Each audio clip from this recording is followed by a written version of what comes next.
नमस्कार दोस्तों, विजय एकेडमी में आपका एक बार फिर से स्वागत है। तो चलिए क्लास शुरू करते हैं। उसके पहले एक ज़रूरी सूचना कि अगर आपने क्लास ज्वाइन करना चाहते हैं कॉमर्स की, तो क्लास ज्वाइन कर सकते हैं।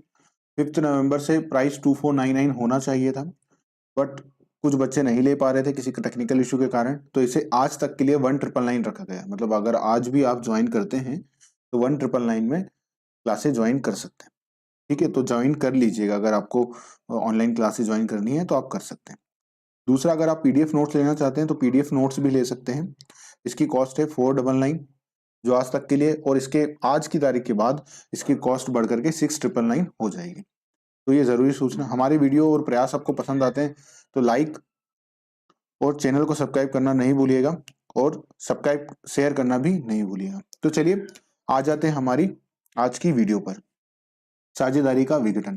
तो देखिए, अभी तक हमने साझेदारी को ऑलमोस्ट अब कंप्लीशन की तरफ हम बढ़ रहे हैं।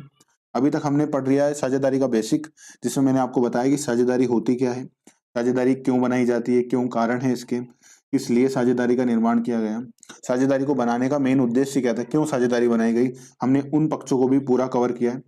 उसके बाद हमने पढ़ा साझेदारी के विभिन्न जो प्रकार हैं उनसे अंतर समझा था कि साझेदारी एलएलपी में अंतर क्या होता है, साझेदारी एचयूएफ में अंतर क्या होता है, साझेदारी और कंपनी में अंतर क्या होता है। इस प्रकार से हमने जो जो आईएमपी लग रहे थे उन चीजों के अंतर को भी हमने कवर किया। उसके बाद हमने पढ़ा साझेदारी में गुडविल का कैलकुलेशन। फिर उसके बाद हमने पढ़ा साझेदारी में साझेदार का प्रवेश। उसके बाद हमने पढ़ा साझेदार का अवकाश ग्रहण। और उसके बाद हमने पढ़ा साझेदार की मृत्यु। और अब हम पढ़ रहे हैं साझेदारी फर्म का विघटन। मतलब साझेदारी फर्म का विघटन मतलब समापन हो गया। अब क्या हो रहा है, जो कंपनी है, साझेदारी है, वो क्या हो रही है, उसका डिसोल्यूशन हो रहा है। फर्म का क्या हो रहा है, डिसोल्यूशन। मतलब अब सब बंद हो रहा है फर्म का। एक सीधी बात में अगर हम लिखें यहाँ पर तो क्या कर रहे हैं, अगर हम एक वर्ड में लिखें, साझेदारी फर्म का विघटन का मतलब क्या हुआ, तो बंद करना। जो व्यापार है उसको क्या किया जा रहा है, व्यापार को बंद किया जा रहा है, व्यापार को बंद किया जा रहा है। ठीक है, ये है इसका मतलब। ठीक है, समझ में आई ये बात। तो ये इसका क्या है, ये मतलब है कि साझेदारी व्यापार को क्या करना, बंद करना।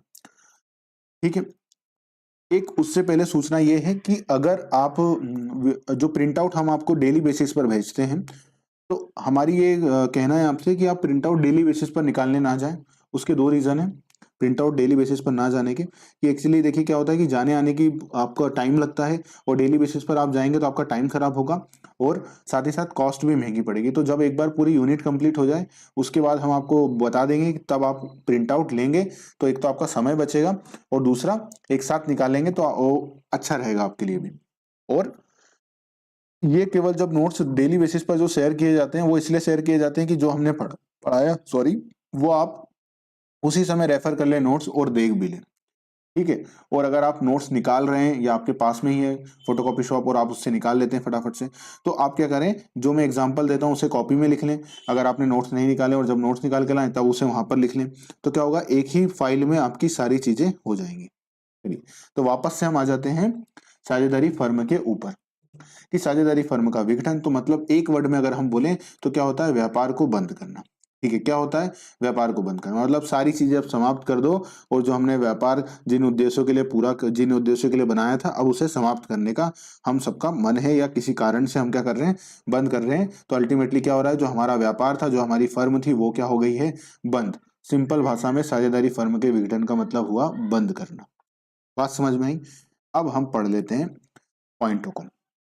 फर्म के विघटन का आशय, मतलब फर्म का विघटन का आशय क्या होता है, ये बताया जा रहा है। तो देखिए, फर्म के विघटन का आशय क्या होता है, जब साझेदारी फर्म के सभी साझेदार, मतलब जितने भी पार्टनर्स हैं, ऑल पार्टनर साझेदारी फर्म को क्या करते हैं, बंद करने का निर्णय लेते हैं, मतलब क्लोज करने का निर्णय लेते हैं। बंद करने का मतलब क्या हुआ, क्लोज क्लोज करने का वो क्या लेते हैं, निर्णय लेते हैं। तो इसे साझेदारी फर्म का क्या कहा जाता है, विघटन कहा जाता है। तो क्या कहा जाता है, जब बंद करने का निर्णय लेते हैं तो इसे साझेदारी फर्म का विघटन कहा जाता है। हाईलाइट क्या करना चाहिए, सभी बंद करने का क्या लेते हैं, निर्णय लेते हैं, डिसीजन लेते हैं, तो इसे ही क्या कहा जाएगा, फर्म का विघटन कहा जाएगा। बात समझ में आई। अगर आप हाइलाइटर एक ले लेंगे तो बहुत अच्छी बात है, एक हाइलाइटर मिलता है ग्रीन कलर का, तो वो हाइलाइटर ले आएंगे जो इस तरह का चलता है। ग्रीन कलर का, तो ये हाइलाइटर आपको मार्केट में मिल जाएगा 20 से 30 रुपए का, तो ये ले आएंगे तो बहुत अच्छी बात रहेगी। हाईलाइट करते जाइएगा साथ ही साथ। और अगर हाइलाइटर नहीं है तो घबराने की बात नहीं है, पेन है अपना, तो पेन का इस्तेमाल बड़ा सोच समझ के कीजिएगा, ठीक है। पेन का इस्तेमाल, रेड पेन का इस्तेमाल वहीं पर ही कीजिएगा जहां पर मैं बोलता हूँ इसको हाईलाइट कर लीजिएगा, और बाकी समय अपने हाथ में पेंसिल रखा कर लीजिएगा। पेंसिल का इसलिए बोल रहा हूँ कि कभी कुछ गलती से लिखा जाएगा तो उसको आप बाद में रब कर सकते हैं, ओके।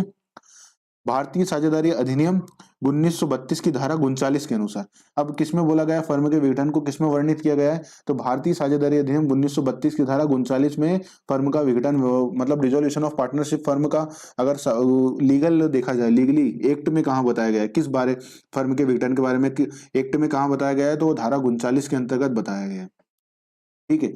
किसी फर्म के साझेदारों के मध्य, मतलब क्या हुआ, दोनों जो पार्टनर्स हैं उनके मध्य क्या हो रहा है, साझेदारी फर्म के विघटन विघटन का कहलाता है। मतलब क्या बोल रहे हैं, किसी फर्म के साझेदारों के मध्य साझेदारी का विघटन फर्म का विघटन कहलाता है। मतलब क्या हुआ, जब सभी साझेदारों के बीच में क्या हो रहा है, जो उनके साझेदारी है, उनकी पार्टनरशिप है, उसका विघटन हो गया। मतलब जो सारे पार्टनर है, जैसे ए, बी और सी, ये तीन लोग थे, इन तीनों की जो पार्टनरशिप थी, इन तीनों की जो पार्टनरशिप थी उसका अगर विघटन हो गया, मतलब वो क्लोज हो गई, तो हम क्या कहेंगे, हम उसे क्या कहेंगे कि हमारी जो फर्म थी, इनकी तीनों की फर्म थी, वो क्लोज हो गई। ये बात वो बोल रही है लाइन, कि साझेदारों के मध्य साझेदारी का विघटन फर्म का विघटन कहलाता है। बात समझ में आई? इसे हाईलाइट करने की जरूरत आप देख लीजिएगा, अगर ये पॉइंट लगे तो आप करिए, और जो मैं आईएमपी बोलूं उसे तो बिल्कुल नोट ही करिएगा, उसे तो हाईलाइट जरूर करिएगा, या उसके अंदर नीचे अंडरलाइन जरूर करिएगा। फर्म के विघटन के पश्चात फर्म का व्यवसाय क्या हो जाता है, बंद हो जाता है। अब देखिए पूछा कि एग्जामिनर क्वेश्चन अगर सीधा क्वेश्चन पूछेगा तो वो क्या पूछ सकता है, फर्म के विघटन, साझेदारी फर्म के विघटन से आशा है फर्म का व्यापार, फर्म का व्यवसाय बंद हो जाना, साझेदारों का काम नहीं करना, ऐसा क्वेश्चन पूछेगा। अगर एग्जामिनर सरल क्वेश्चन पूछेगा तो क्या पूछेगा कि फर्म के विघटन का आशय क्या है, फर्म के विघटन का आशय क्या है, साझेदारों द्वारा काम नहीं करना, साझेदारों को सैलरी नहीं देना, या वो क्या लिखेगा, फर्म के व्यवसाय का बंद हो जाना, या निम्न में से कोई नहीं। हमारा आंसर क्या होगा, फर्म के विघटन का आशय है व्यवसाय का बंद हो जाना, व्यवसाय क्या हो जाता है, बंद हो जाता है। समझ में आई बात, यह हाईलाइट कर लीजिएगा। चलिए आगे बढ़ते हैं। साझेदारी साझेदारी का विघटन, फर्म का विघटन, दोनों क्या है, अलग अलग है, दोनों क्या होते हैं, अलग अलग हैं। साझेदारी के समापन में किसी विशेष साझेदार का संबंध अन्य साझेदारों से क्या हो जाता है, समाप्त हो जाता है, परंतु फर्म का व्यापार चालू रहता है। इसका मतलब क्या हुआ, इसको ऐसे समझिए कि ए, ये क्या बोल रहा है, ए, एक मिनट, ये बात ये कहना चाह रही है यहाँ पर, क्या कहना चाह रही है कि ए, बी और सी, इसमें हम डी भी ले लेते हैं, चलिए ज्यादा अच्छा रहेगा। ए, बी, सी, डी तीनों साझेदार हैं, तीनों साझेदार हैं, और क्या है, साझेदारी फर्म है, इन तीनों ने, इन चारों लोगों ने मिलकर क्या बनाई, साझेदारी फर्म बनाई। अब क्या हो रहा है, इसमें से सी क्या हो गया, सी चला गया, सी यहाँ से क्या हो गया, सेवानिवृत्त हो गया, या उसने क्या हो गया, या उसकी मृत्यु हो गई, या वो दिवालिया हो गया, किसी भी कारण से वो साझेदारी फर्म का क्या है, साझेदार नहीं है। किसी भी कारण से डी जो है वो साझेदारी फर्म का साझेदार नहीं है। तो डी की क्या हुई, ये डी की जो है, ए, सी, बी और ए तीनों से क्या हो गई, अपनी साझेदारी समाप्त हो गई, तीनों से साझेदारी इस व्यक्ति की समाप्त हो गई। अब डी क्या हो गया, डी एक नॉर्मल अदर पर्सन हो गया, मतलब अब एक सामान्य रूप से बाकी दुनिया के, जैसे बाकी दुनिया में लोग हैं वैसे हो गया इस साझेदारी फर्म के लिए। अब बचे कौन है इस फर्म में, इस फर्म में बचे हैं ए, बी, सी तीनों। तो ये क्या बोल रहे हैं कि सी समाप्त हुआ है, सी का जो है, सी की साझेदारी किन से समाप्त हुई है, सी, बी, ए बी सी से, सी की जो है डी की साझेदारी क्या हो गई है, समाप्त हो गई है। पर क्या व्यापार समाप्त हुआ है साझेदारी फर्म का, नहीं, साझेदारी फर्म तो व्यापार कौन तीनों चलाएंगे, अब तीनों मिलकर के एबीसी तीनों चलाएंगे। तो वो यही बोल रहे हैं कि साझेदारी फर्म, जब साझेदारी किसी साझेदार का क्या होता है, साझेदारी का विघटन और साझेदारी फर्म का विघटन अलग है। क्यों, क्योंकि अभी क्या हो रहा है, डी की साझेदारी समाप्त हो रही है, अभी क्या हो रही है, डी की साझेदारी समाप्त हो रही है, परंतु फर्म अभी कंटिन्यू है। पर ये सभी मिलकर के क्या करते, सभी मिलकर के निर्णय लेते कि अब हमको तो व्यापार ही नहीं करना, तो उसको क्या कहते हैं, साझेदारी फर्म का विघटन कहते हैं। बात समझ में आई तीनों, बात समझ में आई दोनों, ऊपर की लाइन क्या कह रही है लाइन, तो ये बात है, ये समझने वाली बात है, ठीक है, कि दोनों अलग अलग होता है। चलिए बात आगे करते हैं। जबकि फर्म के समापन पे सभी साझेदारों के संबंध क्या होते हैं, समाप्त हो जाते हैं। मतलब यहाँ पर तो क्या हुआ, डी का संबंध समाप्त हुआ, परंतु अगर फर्म ही समाप्त हो गई तो ये सी बी, एबीसी और डी, अब तीनों ही कुछ बचे नहीं है, मतलब सी तो पहले ही चला गया था, अब एबीसी तीनों भी क्या हो जाएंगे, इनके संबंध भी जो है वो समाप्त हो जाएंगे। बात समझ में आई? तथा फर्म का व्यवसाय भी क्या हो जाता है, बंद हो जाता है। बस ये बात ध्यान रखिएगा, साझेदारी फर्म का विघटन का आशय क्या है, व्यवसाय भी बंद हो जाता है, मतलब व्यवसाय का बंद होना। ठीक है, एग्जामिनर कई बार सीधा क्वेश्चन पूछ लेता है, तो ये बात ध्यान रखिएगा। ठीक है, क्योंकि इस बार माइनस मार्किंग भी है, तो वो वैसे ही टफ पेपर हो चुका है माइनस मार्किंग आने से, तो कहीं ना कहीं एग्जामिनर को भी हर बात पता होती है। और पिछली बार जब पेपर आया था तो वो काफी टफ पेपर आया था, अभी तक सोचिए उसकी चर्चा हो रही है। तो ये बात हर के पास जाती है, जब कोई भी एग्जाम सेट होती है तो उसका पॉजिटिव या नेगेटिव जो इम्पैक्ट होता है वो पूरी जगह फैलता है कि भैया पेपर टफ आया था, पेपर टफ आया था। तो एग्जामिनर के बैक ऑफ द माइंड में भी एक बात है कि पिछली बार का कॉमर्स का पेपर टफ आया था, तो कहीं ना कहीं अब वो उसको ध्यान में रखेंगे, तो उसका भी इम्पैक्ट पेपर में कहीं ना कहीं दिखेगा। और माइनस मार्किंग आने से ऐसे ही एग्जाम थोड़ी सी टफ हो गई है, तो वो भी इम्पैक्ट करेगा। तो कई बार क्वेश्चन एग्जामिनर किस तरह के पूछेगा, सरल क्वेश्चन पूछेगा। तो जहां भी सरल क्वेश्चन पूछे जाएं, कोशिश करिएगा कि उनको तो कभी गलत करना ही नहीं है, मतलब जो सरल क्वेश्चन है वो 100% सही करना है। ये बात तो सबसे पहले क्लियर होनी चाहिए। चलिए, अब बात करते हैं फर्म के विघटन के रूप। फर्म के विघटन के रूप मतलब किस किस तरह से जो है फर्म का समापन हो सकता है, बात ये की जा रही है। Mode of dissolution of firm, तो किस किस प्रकार से फर्म का क्या हो सकता है, विघटन हो सकता है। तो देखिए, फर्म का विघटन किसी भी एक विधि से होगा। मतलब सही सी बात है ना, फर्म, अगर कोई फर्म का व्यापार समाप्त हो रहा है, देखिए इसको ऐसे समझिए, किसी भी एक विधि का मतलब क्या हुआ, कोई एक विधि लगेगी, एक से ज्यादा विधि थोड़ी ना लगेगी। मतलब कहना क्या चाह रहे हैं, जैसे यहाँ पर ए, बी और सी तीनों मिल गए थे। अब ये तीनों मिलकर के क्या बोल रहे हैं कि हम साझेदारी बंद कर देंगे, तो भैया बंद कर दो, कोई दिक्कत नहीं है। पर ऐसा थोड़ी ना होगा कि एबीसी तीनों मिलकर के बोल रहे हैं साझेदारी बंद कर दो, ये भी बात चल रही है, और सी ने जाकर के क्या करा, कोर्ट भी चला गया। सी कहाँ चला गया, कोर्ट चला गया। कोर्ट क्यों चला गया, सी बोल रहा कोर्ट में जाकर के कि हमारी साझेदारी बंद कर दो। तो इस प्रकार से थोड़ी ना होगा, एक ही बात होगी। मतलब ऐसा थोड़ी ना होगा कि सी जा रहा है कोर्ट, वो बोल रहा साझेदारी बंद कर दो, एबीसी तीनों मिलकर के भी समझौता कर रहे हैं कि साझेदारी बंद कर दो। नहीं, कोई एक ही रूट अपनाया जाएगा। या तो सब मिलकर के साझेदारी बंद करना चाहेंगे, और किसी कारण से लग रहा है बीसी तो मान नहीं रहे, पर सी को लग रहा है कि नहीं अब साझेदारी बंद करनी चाहिए, तो वो क्या चले जाएगा, कोर्ट चले जाएगा। तो कहने का मतलब क्या है, एक ही विधि अप्लाई होगी, कभी भी साझेदारी बंद करने के लिए एक ही विधि का इस्तेमाल होगा। एक ही समय में एक ही विधि से कोई सी भी एक विधि अपनाई जाएगी, और उससे क्या किया जाएगा, साझेदारी फर्म का विघटन किया जाएगा। चलिए, जो सबसे पहली आती है वो क्या होती है, ठहराव द्वारा समापन। मतलब एग्रीमेंट कर रहे हैं हम, एग्रीमेंट कर रहे हैं कि अब भैया साझेदारी व्यापार को हमको क्या करना चाहिए, बंद करना चाहिए। तो क्या होगा, सभी साझेदार आपसी सहमति के द्वारा, सभी साझेदार क्या कर सकते हैं, आपसी सहमति के द्वारा। दूसरा क्या हो जाएगा, साझेदारी संलेख के अनुसार। अब साझेदारी संलेख के अनुसार क्या है, हमने साझेदारी संलेख में ही ऐसा लिखा हुआ था कि भैया हमारी जो साझेदारी फर्म है उसको हम बंद कर देंगे, उसको हम क्या कर देंगे, बंद कर देंगे। तो ये कैसे लिखा हो सकता है, जैसे हमने देखिए ऊपर पढ़ा था साझेदारी फर्म के प्रकार में, उसमें लिखा हुआ था कि सीमित समय के लिए, सीमित उद्देश्य के लिए, हमने करा था विशेष उद्देश्य के लिए साझेदारी, आपको याद हो, रिकॉल करिए। तो विशेष उद्देश्य के लिए साझेदारी, अब हमने संलेख में ही लिख रखा था। हमने संलेख में क्या लिखा था, संलेख में ये लिखा था कि ए बी सी तीनों लोग मिलकर के, ए बी और सी तीनों लोग मिलकर के साझेदारी कर रहे हैं, ये साझेदारी फर्म है। और ये साझेदारी फर्म का उद्देश्य क्या है, ये साझेदारी फर्म का उद्देश्य 5 फ्लाईओवर बनाने का। क्या उद्देश्य था, 5 फ्लाईओवर बनाने का, 5 फ्लाईओवर बनाने का। इस साझेदारी फर्म का उद्देश्य क्या था, 5 फ्लाईओवर बनाने का। तो ये क्या लिखा हुआ था, इनके एग्रीमेंट में लिखा हुआ था, हमने साझेदारी फर्म क्यों बनाई है, 5 फ्लाईओवर बनाने के लिए बनाई है, और हमारा ये 5 फ्लाईओवर बन जाएंगे, हम साझेदारी समाप्त कर देंगे। तो अब किस में लिखा है, संलेख में लिखा है। वो 5 फ्लाईओवर जिस दिन बन जाएंगे उस दिन क्या हो जाएगी, साझेदारी संलेख बंद हो जाएगी। तो ये वही बात को कह रहा है कि पहला क्या है, सभी साझेदारों ने आपसी सहमति कर ली। दूसरा क्या है, साझेदारी संलेख के अनुसार उनका क्या हो गया, समापन हो गया। चलिए पॉइंट नंबर 2 पर बात करते हैं। पॉइंट नंबर 2 को आप मोस्ट टाइम पे लिख लीजिए, मोस्ट टाइम पे इसको रट लीजिएगा। एग्जामिनर को थ्योरी क्वेश्चन पूछना होगा तो वो ये जरूर से पूछ सकता है, ये क्वेश्चन वो दूसरा। पहला क्वेश्चन क्या है, डिसोल्यूशन ऑफ फर्म का मतलब क्या होता है, व्यापार बंद करना, ये आपको ध्यान होना चाहिए। दूसरा पॉइंट ये भी आप ध्यान कर लेंगे तो बहुत अच्छा रहेगा। ये वाला पॉइंट है, मैं हरे से उसको हाईलाइट कर देता हूँ, ये वाला भी आप रख लीजिए कि साझेदारी फर्म का विघटन, और साझेदारी का विघटन और फर्म का विघटन दोनों अलग अलग है। ये वाला पॉइंट, साझेदारी साझेदारी का विघटन और फर्म का विघटन दोनों बातें अलग अलग है। ये बस इतना से हाईलाइट कर लीजिएगा, और ये एग्जांपल लिख लीजिएगा। ये वाला जो एग्जांपल मैंने दिया था, ये एग्जांपल लिख लेंगे तो आपको याद आ जाएगा। तो पूरा हाईलाइट नहीं करिएगा, है ना। ये है, और ये मोस्ट आईएमपी, इसको आपको रटना है। क्यों, क्योंकि एग्जामिनर को अगर क्वेश्चन पूछना होगा कंपलसरी समापन कब होता है, कंपलसरी वाइंडिंग ऑफ फर्म कब होता है, ठीक है, compulsory dissolution, sorry, winding up company का होता है, तो इसलिए।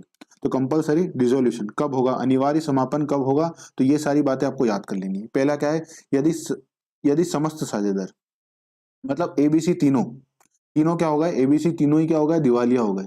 एबीसी तीनों दिवालिया हो गए, इन्होंने ऐसे काम करे, तीनों ने मिलकर के, एबीसी ने तीनों ने मिलकर के ऐसे काम करे कि क्या हो गए, तीनों की तीनों ही दिवालिया हो गए। तो अब तीनों की तीनों दिवालिया हो गए तो क्या हो जाएगा, उस फर्म का अनिवार्य समापन हो जाएगा। परंतु एबीसी तीनों तो नहीं हुए, परंतु क्या हो गया, ए बी सी, ठीक है, एबीसी में क्या हुआ, ए और बी दिवालिया हो गए, ए और बी दिवालिया हो गए। बचा क्या है, केवल सी बचा है फर्म में जो दिवालिया नहीं हुआ, बाकी सी एबीसी दोनों दिवालिया हो गए। तो अब ये कितना बचा, एक ही व्यक्ति बचा है। तो मैंने बोला है कि जब साझेदारी फर्म में क्या हो जाता है, एक ही साझेदार बनता है तो भी उसका क्या हो जाता है, अनिवार्य समापन हो जाता है। और हमने एक और बात पढ़ी है कि जब एक ही व्यक्ति व्यापार में होता है तो उसे किस प्रकार का व्यापार माना जाता है, एकाकी व्यापार के रूप में माना जाता है। ठीक है, तीसरा क्या है, व्यवसाय अवैधानिक बन जाता है। अब व्यवसाय अवैधानिक बन जाता है मतलब क्या हो गया, व्यवसाय अवैधानिक बन गया तो शुरू से ही साझेदारी फर्म का व्यापार कैसा होना था, अवैधानिक होना था। परंतु यदि व्यवसाय अवैधानिक बन गया मतलब पहले तो सही था, पहले तो इनका काम सही था, लीगल था, उसके बाद अनलीगल हो गया। अब कैसे अनलीगल हो गया, मतलब क्या हो गया, इसका एग्जाम्पल देखिए कैसा है कि अभी जैसे हमारे यहाँ लीकर बेचना, दारू बेचना और उसको बनाना, अगर आप लाइसेंस लेते हैं तो वो पूरी तरह वैलिड है। ठीक है, पूरी तरह वैलिड है कि आप दारू खरीदिए और उसे बनाइए।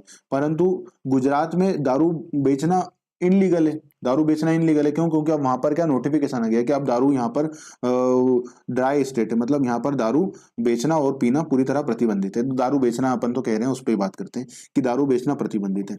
तो आज मान लीजिए, आज एमपी में अभी दारू बेचना प्रतिबंधित है क्या, एमपी में दारू बेचना अभी प्रतिबंधित है क्या, नहीं। तो एबीसी ने तीनों मिलकर के क्या करा कि एक व्यापार बनाया और उस व्यापार का उद्देश्य क्या है, इन एमपी में लीकर का बिजनेस करना। ठीक है, अब क्या हुआ, एमपी गवर्नमेंट ने एक नोटिफिकेशन लिया, एक गवर्नमेंट अभी नोटिफिकेशन ले आई चुनावी घोषणाओं के अंतर कि हम भी अपने लोगों को नशा मुक्त बनाएंगे। और आपके शिवराज मामा आज से ये घोषणा करते हैं कि पूरे एमपी में दारू की बिक्री पूरी तरह से बंद की जाती है, अब दारू नहीं बिकेगी। तो अब ये दारू बेचने का इनका व्यापार क्या हो गया, पहले तो ये पूरी तरह वैध था क्योंकि इनके पास लाइसेंस था, पर अब ये दारू बेच सकते हैं क्या, अब ये दारू नहीं बेच सकते। क्यों, क्योंकि अब एमपी गवर्नमेंट ने उसको क्या बता दिया है, उसको बंद कर दिया है। तो अब इनका व्यापार कैसा हो गया, अवैधानिक हो गया। बात समझ में आई, नहीं तो आप सोचेंगे अवैधानिक हो गया तो व्यापार पहले से ही अवैधानिक था, क्योंकि हमने ऊपर पढ़ा था कि अवैधानिक साझेदारी कब कहा जाता है। तो ये अवैधानिक उस अवैधानिक से अलग है, मतलब वो तो शुरू से ही अवैधानिक है। जब हमने ऊपर पढ़ा था कि अवैधानिक साझेदारी, तो जैसे बच्चे खरीदने और बेचने का व्यापार, ये तो पहले दिन से ही अवैधानिक है, इसको तो आप करेंगे कर ही नहीं सकते, ये तो पूरी साझेदारी खराब है। पर ये कौन सी बात है, जो पहले तो वैलिड था, किसी कारणवश अब वो क्या हो गया, इनवैलिड हो गया, तो ये वो वाली कैटेगरी में आता है। बात समझ में आई, दोनों में फर्क, नहीं तो वो भी अवैधानिक है ये भी अवैधानिक है, तो आप कंफ्यूज नहीं हो। इसलिए मैंने दोनों को कंपैरिजन भी कर दिया कि जो हमने इससे पहले जब साझेदारी के प्रकार पढ़े थे उसमें पढ़ा था कि अवैधानिक साझेदारी जैसे टेररिस्ट गतिविधि फैलाना, वेश्यावृत्ति फैलाना, या बच्चों की खरीद फरोख्त, या मैंने आपको उसमें दिया था कि आप हीरोइन कोकीन बेचने का, ड्रग्स बेचने का व्यापार करते हैं, तो वो पहले दिन से अवैधानिक है। ये पहले दिन से अवैधानिक नहीं था, ये बाद में अवैधानिक हुआ है। चलिए आगे बढ़ते हैं।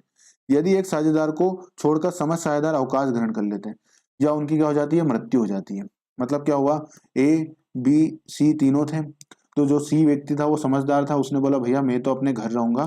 बी और ए ने बोला भैया हम जा रहे हैं न्यू ईयर पार्टी मनाने, अभी न्यू ईयर गए हैं। ये तीनों लोग गोवा पार्टी मनाने गए, ये ए बी दोनों गोवा पार्टी मनाने गए। सी बेचारा सीधा सीधा इंसान था, उसने बोला नहीं भैया मेरा तो पूरा संसार ही घर ही संसार है, मैं तो अपने फैमिली के साथ घर पे रहकर, घर में रहेंगे सुरक्षित रहेंगे, मैं तो घर पर रहकर उनके साथ पार्टी मनाऊंगा।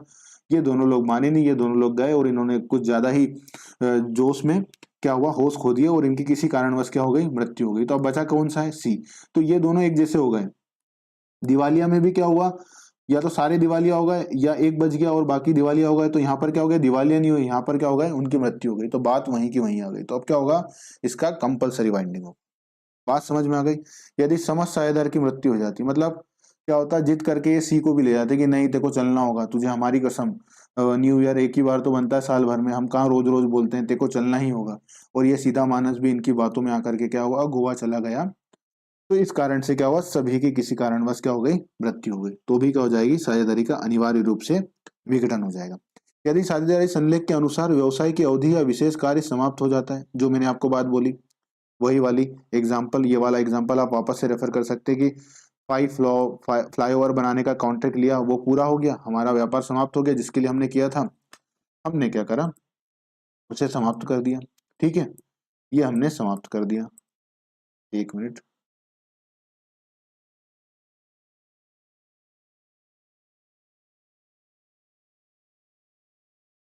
एक मिनट रुकिए। चलिए चलिए, समझ में आया। और ये क्या बोल रहा है, विशेष अवधि, मतलब हमने क्या बोला था, एक अवधि, मतलब हमने साझेदारी फर्म कितने सालों के लिए बनाई थी, अवधि का मतलब 5 सालों के लिए। हमने उसमें लिख दिया था साझेदारी संलेख में कि भैया ये जो साझेदारी एबीसी तीनों मिलकर के बना रहे हैं वो कितने सालों तक के लिए रहेगी, 5 सालों के तक के लिए रहेगी। अब 5 साल समाप्त हो गए, हमने साझेदारी क्या हो जाएगा, उसका अनिवार्य समापन हो जाएगा। पॉइंट नंबर 3, ये पॉइंट याद कर लीजिएगा, आप क्वेश्चन पूछेंगे एग्जामिनर अनिवार्य समापन पे, तो वो ये वाला क्वेश्चन जरूर पूछेंगे, इनमें से एक पॉइंट उठा करके एक पॉइंट छोड़ देंगे या एक पॉइंट दे देंगे, तीनों पॉइंट दे देंगे और पूछ लेंगे कौन सा सही है, एक पॉइंट इसमें से देंगे और बाकी कुछ भी दे देंगे, तो आपको पता होना चाहिए। ये पूरे पॉइंट याद कर लीजिएगा, पांचों के पांचों। एक बार और रिवाइज करा देता हूँ। यदि समस्त साझेदार या किसी एक को छोड़कर समस्त साझेदार क्या हो जाए, दिवालिया हो जाए। ठीक है, पहला क्या है, दिवालिया हो जाए, दूसरा क्या हो जाए, व्यवसाय कैसा हो जाए, अवैधानिक हो जाए, तीसरा क्या हो जाए, सभी अवकाश ग्रहण कर लेते हैं या उनकी क्या हो जाती है, मृत्यु हो जाती है, और चौथा है या एक को छोड़कर बाकी सबकी मृत्यु हो जाती है या सभी की मृत्यु हो जाती है, और तीसरा क्या हो जाएगा, विशेष समय या विशेष कार्य के समापन होने पर अनिवार्य समापन हो जाता है। चलिए बात करते हैं पॉइंट नंबर 3 पर, सूचनाओं द्वारा समापन। मतलब क्या हो रहा है, सूचनाओं मतलब नोटिस दे दिया। यदि साझेदारी ऐच्छिक हो, यदि क्या हो, साझेदारी ऐच्छिक हो, साझेदार ऐच्छिक हो तो किसी भी साझेदार द्वारा दूसरे साझेदारों को लिखित सूचना देकर फर्म का समापन किया जा सकता है। मतलब क्या हुआ, ए, बी और सी तीनों थे, सी ने क्या करा, सी ने भैया बी और ए को नोटिस दिया, क्या दिया कि भैया अब ये फर्म अपन को बंद करना चाहिए, मेरे को इस व्यापार में काम करने में अच्छा नहीं लग रहा, या किसी भी एक XYZ कारण से इन्होंने क्या बोला, सी ने इन दोनों लोगों से बोला कि हमें क्या करना चाहिए, हमें फर्म का विघटन कर देना चाहिए। तो ये तीनों लोग तैयार भी हो गए, तो इसको क्या हो जाएगा, समापन हो जाएगा। तो ये कैसा समापन कहलाएगा, सूचनाओं द्वारा समापन। तो इसमें हाईलाइट करने वाली कौन सी बात है, हाईलाइट करने वाली बात मेरे हिसाब से केवल ये एग्जाम्पल लिख लीजिए और इसको हाईलाइट कर लीजिए, सूचनाओं द्वारा समापन, बस इतना, क्योंकि एग्जाम्पल लिखा रहेगा आपको याद आ जाएगा, है ना। और अगर आपको लग रहा है कोई सा हाईलाइट करने का, तो आप अपने हिसाब से भी हाईलाइट जरूर कर लीजिएगा। ये दूसरा IMP है, यहाँ पर दूसरी बात IMP है जो आपको ध्यान रखनी है, न्यायालय द्वारा समापन। अगर एग्जामिनर को थ्योरी क्वेश्चन पूछना होगा तो वो उनके ये 2 पॉइंट फेवरेट होंगे यहाँ से। बाकी भी हैं जो हैं वो तो मैं हाईलाइट करा रहा हूँ, पर इनको तो भूलना ही मत। ठीक है, इनको तो आपको पिन पॉइंट होने चाहिए याद, कभी भी आपसे उठाकर पूछ लिया जाए तो आपको ये आंसर आने चाहिए। ठीक है, तो ये चलिए चौथे नंबर पे क्या आ रहा है, न्यायालय द्वारा समापन। मतलब कोर्ट बोल रहा है समापन करने का, कौन बोल रहा है, समापन करने का कोर्ट बोल रहा है। किसी साझेदारी फर्म द्वारा प्रार्थना पत्र दिए जाने पर, मतलब यहाँ क्या कर रहे हैं, हम अप्लीकेशन दे रहे हैं, किसको अप्लीकेशन दे रहे हैं, अप्लीकेशन जो दी जा रही है वो किसको दी जा रही है, वो दी जा रही है कोर्ट को। हम अप्लीकेशन दे रहे हैं कोर्ट को कि भैया हम क्या कर दो, न्यायालय को बोल रहे हैं एप्लीकेशन दे करके कि आप क्या करो, हमारी साझेदारी फर्म का विघटन कर दो। मतलब A, B, C तीन साझेदार थे, तीन साझेदार में से क्या हुआ, या तो तीनों ने मिलकर के एप्लीकेशन दे दी, या फिर क्या होता है, एक व्यक्ति एप्लीकेशन देता है। सामान्यतः तो ऐसा होता है कि एक ही व्यक्ति एप्लीकेशन देता है, क्योंकि अगर तीनों एग्री कर जाएंगे तो बात ही खत्म, फिर वो क्या करेंगे, इच्छिक ही कर लेंगे ना। जब तीनों ही तैयार है तो उनको कोर्ट जाने की जरूरत ही, कि आपस में ही निपटा लो ना केस। तो जो केस सबसे ज्यादा महत्वपूर्ण है वो कौन सा वाला होता है, कि ए बोल रहा है कोर्ट के पास जाकर के, क्या बोल रहा है, कोर्ट पे पास जाकर के ए, कि भैया जो है हमारा अनिवार्य फर्म का जो है वो समापन कर दिया जाए। मतलब ये फर्म से रिक्वेस्ट कर रहा है, कोर्ट से रिक्वेस्ट कर रहा है, किसके लिए, समापन करने के लिए। तो वो कब कब कोर्ट आदेश देगा, भैया एप्लीकेशन देने से ही थोड़ी ना समापन कर दिया जाएगा फर्म का, क्योंकि इसमें व्यापार है, दो लोग काम भी कर रहे हैं। और वो साझेदारी फर्म में 3 लोग तो साझेदार हैं। मान लीजिए फर्म का टर्नओवर जो है वो 1,000 करोड़ का है, ये फर्म में ही काम करती, पर इस फर्म का टर्नओवर कितना, 1,000 करोड़ का। अब 1,000 करोड़ का अगर किसी फर्म का टर्नओवर होगा तो सोचिए ना कितने लोगों को रोजगार होगा। और कोर्ट का काम क्या है, कोर्ट का काम ये है, ये देखना थोड़ी ना है, कोर्ट का काम क्या है, सही चीजें करना। कोर्ट का काम केवल निर्णय देना ही नहीं होता है, कोर्ट का काम साथ ही साथ ये देना भी होता है कि वो निर्णय का इम्पैक्ट क्या होगा। आपने देखा होगा कई बार कोर्ट निर्णयों को देती समय ये भी ध्यान रखता है कि इसका इम्पैक्ट क्या होगा, तो वो चीजों को ध्यान में रख करके भी कोर्ट निर्णय देता है, ताकि चीजें सही जाएं, लोगों के पास सही मैसेज जाए। जैसे अभी आपने एक रिसेंटली टावर एक आपने देखा होगा एग्जांपल, वो इससे रिलेटेड नहीं है पर आपको समझ में आएगा कोर्ट का पॉइंट ऑफ व्यू। जैसे अभी आपने देखा होगा ट्विंस टावर जो गिराए गए थे, तो वो ट्विंस टावर गिराए क्यों गए थे? कई लोगों का ये कहना था कि वो ट्विन टावर्स करोड़ों रुपए में बनाए गए थे, सरकार को उसे नहीं गिराना था, कोर्ट को ऐसा डिसीजन नहीं देना था, कोर्ट को ये डिसीजन दे देना था कि ये संपत्ति जब्त कर ली जाए और इसको गरीबों को बांट दी जाती है, या फिर इसकी जगह इसको गरीब लोगों को दे दी जाती है, या गवर्नमेंट का इसमें ऑफिस बनाया जा सकता था। करोड़ों रुपए जो हैं वो व्यर्थ में गए, इसकी बजाय ये ऑप्शन किया जाता था। परंतु जो कोर्ट का मेरे हिसाब से सोचना था वो ये सोचना था, वो ये एक क्लियर मैसेज पूरी इंडस्ट्री को देना चाहते थे, रियल एस्टेट इंडस्ट्री को, कि देखिए अगर आप नियमों का पालन नहीं करेंगे, मतलब आप क्या करेंगे, लॉ का पालन नहीं करेंगे, तो आप फिर कुछ भी करें उसको इनलीगली माना जाएगा और उसके लिए कुछ भी बख्शा नहीं जाएगा। मतलब आप कितनी भी करोड़ों रुपए लगा दें या कितनी भी पहुंच के हों, अगर आपने नियमों को तोड़ा है तो उसके लिए कोर्ट आपको नियमों को पालन कराना कोर्ट को आता है और नियम पालन कराए जाएंगे, फिर वो उसके लिए कितना भी बड़ा डिसीजन क्यों ना देना जाए। तो इसका इम्पैक्ट क्या गया कि पूरी जो रियल एस्टेट सेक्टर है उसके पास एक क्लियर इंडिकेशन गया कि अगर हमने नियमों का पालन करा तो उसका कड़ाई से हमें क्या दिया जाएगा, दंड दिया जाएगा। तो इस प्रकार से भी कोर्ट कई बार इन चीजों को भी सोशल मैसेज देती है, साथ ही साथ कई बार आपने देखा होगा कि जब कोर्ट आता है तो ये सारी बातें भी की जाती है। बात समझ में आई? चलिए अब हम पॉइंट पढ़ लेते हैं कि न्यायालय फर्म के विघटन के आदेश दे सकता है तो वो कब देगा। यदि साझेदार क्या होगा, यदि कोई साझेदार क्या हो गया हो, पागल हो गया हो, मतलब कोई साझेदार पागल हो गया हो और अब क्या रहना उसका विघटन करें कराएं कैसे, तो क्या हो सकता है, वो कोर्ट के पास आ सकता है और कोर्ट को लगता है कि हाँ सही बात है, साझेदार क्या हो गया, पागल हो जाता है, तो फिर क्या करना चाहिए कोर्ट उसको निर्णय दे सकता है कि हाँ भैया बंद कर दीजिए। यदि कोई साझेदार अपने कर्तव्य पालन में स्थायी रूप से क्या हो गया, असमर्थ हो गया, मतलब कोई साझेदार कैसा हो गया हो, ऐसी स्थिति में आ गया हो कि वो जो उसकी लाइबिलिटी थी, जो ड्यूटी थी, उसको वो फुलफिल नहीं कर सकता, मतलब उसमें क्या है, असमर्थ है वो, मतलब इतना काबिल नहीं है वो कि वो उसका कर पाए अपने जो लाइबिलिटी है उसको पूरा। तो इसलिए क्या हो जाएगा, कोर्ट उसमें क्या दे देगा, आदेश दे देगा कि आप समापन कर दीजिए। ठीक है। यदि कोई साझेदार किसी ऐसे दुराचरण का दोषी, मतलब उसने ऐसा कोई काम करा है, कुछ ऐसा मिसकंडक्ट किया है, कुछ ऐसा दुराचरण का दोषी है जिससे क्या हो गया, फर्म के व्यवसाय में जो ख्याति है उसकी क्या हो रही है, क्षति हो रही है, मतलब उसमें क्या हो रही है, क्षति होने का मतलब क्या होगा, कमी हो गई या उसको बहुत ज्यादा नुकसान हो पहुंचा है। तो अब बाकी साझेदारों को ये लग रहा है कि अब इस व्यापार में अगर हम करेंगे तो हमारी भी क्या हो जाएगी, हमारी भी नुकसान होगा और हमारी फर्म की जो ख्याति है वो तो समाप्त होगी, हमारी भी ख्याति इससे प्रभावित होगी। मान लीजिए जैसे किसी कारण से कोई एक साझेदार थे, एबीसी साझेदार थे।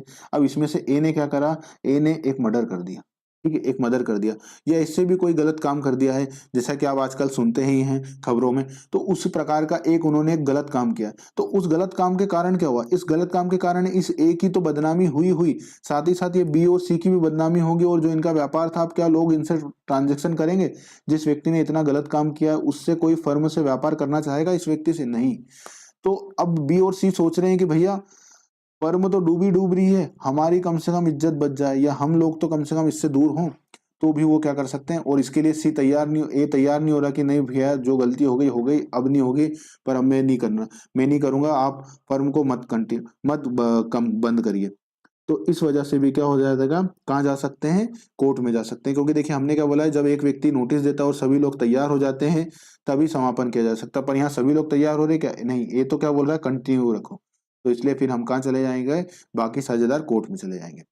यदि कोई साझेदारी फर्म के प्रबंध से संबंधित समझौते को जानबूझकर, मतलब क्या कर रहा है, कोई एक साझेदार है वो जानबूझकर या निरंतर क्या कर रहा है, भंग कर रहा है, मतलब जो समझौता है, जो कॉन्ट्रैक्ट है, उसमें जो कंडीशनें लिखी है उसको वो मान ही नहीं रहा है, बार बार उसको क्या करता है, वो भंग करता है, मतलब उसको तोड़ता है।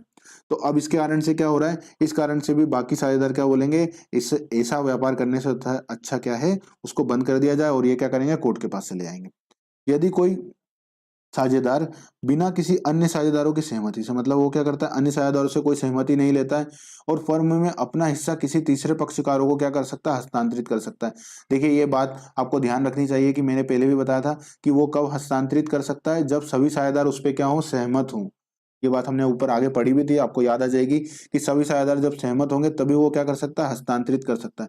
परंतु इसने तो क्या करा, यहाँ पर कोई सहमति नहीं ली है, मतलब बिना बिना अन्य साझेदारों की सहमति से अपना हिस्सा क्या करता है, तीसरे पक्षकार को हस्तांतरित कर देता है। तो इस दशा में भी क्या कर सकते हैं, वो कोर्ट में जाकर के जो साझेदारी फर्म का क्या करा सकते हैं, समापन करा सकते हैं कोर्ट से कह करके। फर्म का व्यवसाय बिना हानि के चलाना ही नहीं जा सकता, मतलब अब जो फर्म का व्यापार है उसमें क्या हो रही है, हानि हो रही है, मतलब और आगे भी हानि होनी है, लॉस ही होनी है, मतलब अभी भी लॉस हो रहा है और आगे भी हानि होनी है। मतलब व्यापारी इस तरह का है कि उसमें प्रॉफिट होगा ही नहीं, अगर उसको चलाए रखना है तो लॉस ही होगा, तो कोई कोई क्यों लॉस बियर करेगा। इसका एग्जांपल समझ लीजिए कि जैसे देखिए ए, बी और सी है, ए बी सी तीनों मिलकर के व्यापार करते हैं, और ये व्यापार किसका करते हैं, ये व्यापार करते हैं केबल टीवी का, केबल टीवी का। अब केबल टीवी का व्यापार करते हैं, केबल टीवी का मतलब है जो आपका यहाँ केबल वाला आता है, आपने देखा ही होगा। तो अब केबल टीवी कितनी कम हो गई है, क्योंकि सब लोगों ने अपने यहाँ घर पे डिश टीवी लगा ली है, ठीक है। परंतु जो ए है ना, ये तीनों तो मिलके साझेदारी कर रहे हैं, परंतु ए इस व्यापार को क्यों कंटिन्यू रखना चाहता है, क्योंकि देखिए इसके पापा भी यही व्यापार करते थे, तो इसका जुड़ाव है इस व्यापार से। परंतु अब क्या हो रहा है, इनको केबल टीवी में बहुत नुकसान हो रहा है, क्योंकि लोग आजकल नेटफ्लिक्स और प्राइम वीडियो देख लेते हैं, या लोग क्या करते हैं अपने घर पर इंटरनेट पे यूट्यूब पर ही अपना मनोरंजन कर रहे थे, और साथ ही साथ क्या है, आधे से ज्यादा लोगों के पास डिश टीवी लगी हुई है। तो केबल टीवी का व्यापार जो है, केबल ऑपरेटर का व्यापार क्या है, वो अब ऐसी स्थिति में आ गया है कि लॉस हो रहा है। तो लॉस होने के कारण क्या होगा कि देखिए, आपने पता है कि लॉस अगर होता है तो उसका क्या होगा, लॉस का इम्पैक्ट, कि लॉस अगर बहुत ज्यादा हो जाएगा तो फिर वो लॉस के अंत में रिकवरी कौन करता है, लॉस अगर बहुत होता है तो लॉस में लॉस की रिकवरी कहाँ से की जाती है, अगर लॉस बढ़ भी जाएगा तो लॉस की रिकवरी कहाँ से होती है, साझेदारों से। और साझेदारों से कहाँ तक हो सकती है, उनकी व्यक्तिगत व्यक्तिगत संपत्तियों पर, मतलब पर्सनल असेट भी उनकी ले ली जाएगी। कैसी असेट ले ली जाएंगी, पर्सनल असेट भी ले ली जाएंगी, ठीक है, पर्सनल असेट्स को भी ले लिया जाएगा, ये बात ध्यान रखिएगा। तो अब क्यों कोई व्यापार करेगा, भैया व्यापार किया ही क्यों जाता है, हमने साझेदारी के पहले दिन ही पढ़ा था, क्या होना चाहिए, व्यापार होना चाहिए, और दूसरा क्या होना चाहिए, प्रॉफिट कमाने का उद्देश्य होना चाहिए। यहाँ पर तो लॉस मिल रहा है, प्रॉफिट कमाने का तो उद्देश्य यही नहीं है, अब इस व्यापार में क्या हो रहा है, लॉस हो रहा है, तो कौन करेगा, पर ये ए चाहता है, तो फिर क्या करेंगे, जो बी और सी है या सी है, वो क्या करेंगे, फर्म के पास चले जाएंगे कि सर ये साझेदारी फर्म में हमको लॉस हो रहा है, कृपया करके आप इसको बंद करने का निर्णय दें, तो वो करा लेंगे। बात समझ में आई, चलिए लास्ट पॉइंट पढ़ते हैं। अन्य किसी आधार पर जिसे न्यायालय की दृष्टि में फर्म का विघटन करना उचित हो, मतलब न्यायालय को लग रहा है कि जो ये व्यापार कर रहे हैं ना, इस व्यापार से व्यापार को तो बंद कर देना ही ज्यादा अच्छा है, मतलब उस व्यापार को करने से क्या हो रहा है, बहुत इम्पैक्ट गलत पड़ रहा है। मतलब क्या हो रहा है, एबीसी तीनों लोग मिलकर के क्या चलाते हैं, एक फैक्ट्री चलाते हैं, क्या चलाते हैं, फैक्ट्री। फैक्ट्री चलाना कोई गलत बात है नहीं, फैक्ट्री चला रहे हैं अच्छी बात है, रोजगार दे रहे हैं, कोई इनलीगल भी नहीं है फैक्ट्री चलाना, तो सब कुछ सही है। परंतु इनकी फैक्ट्री से है ना पोल्यूशन बहुत निकलता है, धुआं भी बहुत पोल्यूशन फैलाती है फैक्ट्रियां। सारा काम लीगल है परंतु इससे पोल्यूशन इतना फैल रहा है, और ये है कहाँ पर, दिल्ली में। दिल्ली में तो ऐसे पोल्यूशन बहुत है, और साथ ही साथ जो वेस्टेज जाता है वो भी पूरी नदी को क्या कर रहा है, गंदा कर रहा है। तो मतलब इतना ज्यादा इम्पेक्ट आ रहा है कि जिससे जितना इससे फायदा नहीं हो रहा है, उससे लाखों करोड़ों रुपए का तो ये एनवायरनमेंट को नुकसान कर रहा है और सरकार को नुकसान कर रहा है। तो कोर्ट बोल देगा कि भैया ऐसे व्यापार करने से तो अच्छा है व्यापार बंद कर देना चाहिए। तो ये कब कहा जाएगा, इस कारण से कि देखिए फैक्ट्री के कारण क्या हो रहा है, इसमें पोल्यूशन बहुत कर रही है, और जो वेस्ट निकल रहा है वो भी गलत निकल रहा है, तो कोर्ट क्या बोल देगा, इसको बंद कर दो। तो ये न्यायालय की दृष्टि में क्या है, इसको विघटन करना ही उचित है, ठीक है। बात समझ में आई, सारे पॉइंट समझ में आए, याद कर लीजिएगा पॉइंट, एग्जामिनर क्वेश्चन इन दोनों पॉइंट से पूछ सकता है, कई बार क्वेश्चन पूछे गए हैं, तो अगर एग्जामिनर को पूछना होगा विघटन से क्वेश्चन, तो ये भी एक पॉइंट बन सकते हैं। समझ में आई बात, चले आगे। चलिए अब बात करते हैं हिसाब किताब का निपटारा, सेटलमेंट ऑफ अकाउंट। अब क्या कर रहे हैं भैया, फर्म का क्या कर रहा है, विघटन का निर्णय ले लिया है। ऊपर जो पॉइंट दिए गए हैं, कौन से पॉइंट दिए गए हैं, या तो ठहराव द्वारा समापन कर लिया होगा, ये निर्णय आ गया होगा, नहीं तो अनिवार्य समापन हो गया होगा, या सूचना द्वारा समापन हो गया होगा, या फिर सूचना द्वारा समापन हो गया होगा, या फिर क्या हुआ होगा, एक सेकेंड,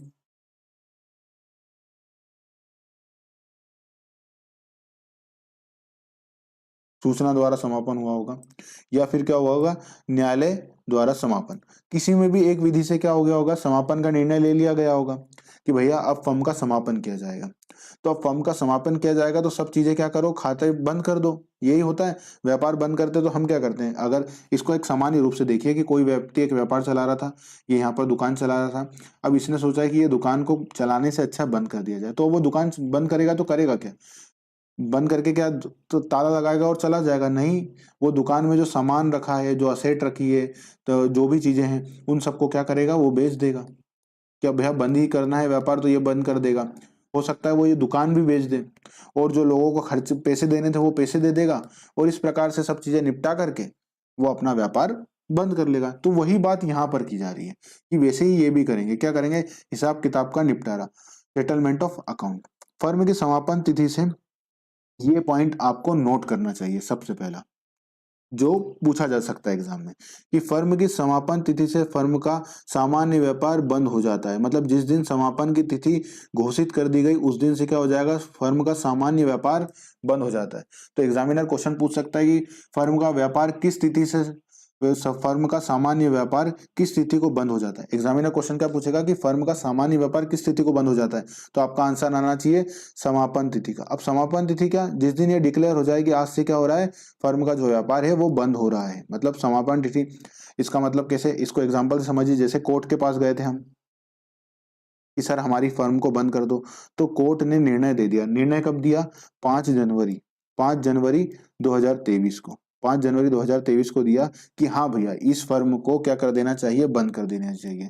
तो ये जो 5 जनवरी 2023 है ना, यही वो तिथि कहलाएगी। ये तिथि क्या कहलाएगी, कोर्ट के निर्णय वाली जो तिथि जिसमें कोर्ट ने दिया है, इसी को कहेंगे 5 जनवरी 2023 को ही कहेंगे समापन की तिथि।